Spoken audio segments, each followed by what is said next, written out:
What's up, everybody?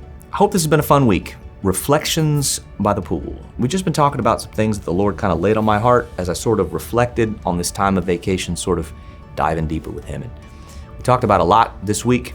You made some comments. I love that you comment. I think it's good. We should comment more because we learn more when we hear from everybody else.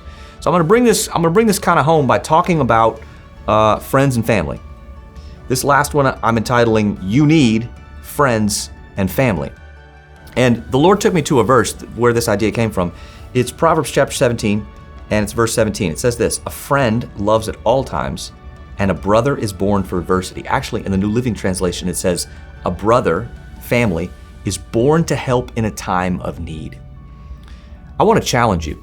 I think that we as believers need to deliberately go out of our way to invest in our family, to invest in the people with whom we are blood, relatives, related. I think that family is on purpose for a purpose. And to invest in our friends. And I'm telling you, you need them now because there's going to come a time in your life. Every person reaches the point where they need friends and family around them, and the time to invest in them is before you needed them. So that I actually was thinking back, this whole idea of investing in your friendships. I think back to a couple of fellas, Paul and Barnabas.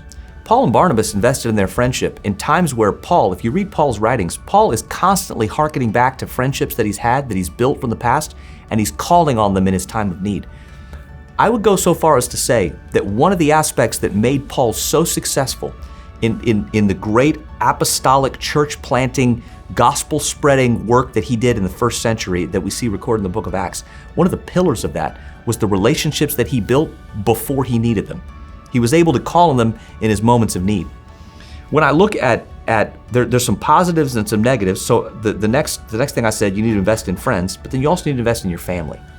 And when I look at the periods of Israel's history where things were going well, if you look through the Old Testament, we look at kings passing on to the lineage of their children, their sons and daughters.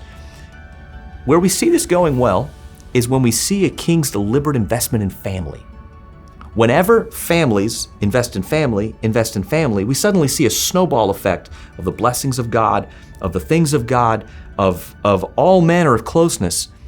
And I want to challenge you.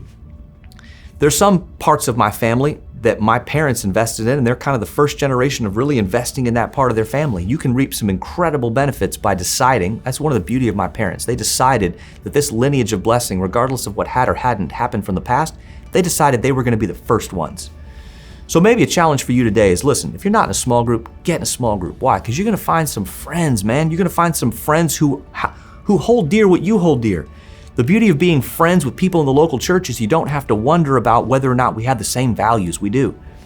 And invest in your family. Maybe for some of you, that means investing in some family and some relationships that are broken. Maybe for some of you, you've determined to be the ones who are going to establish a lineage of blessing for your family going forward.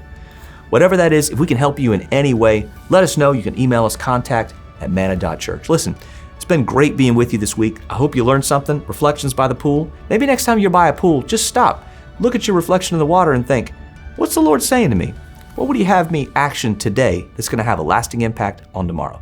Can't wait to see you, Manna Live, Manna Online, however we're going to hang out this weekend. See you then.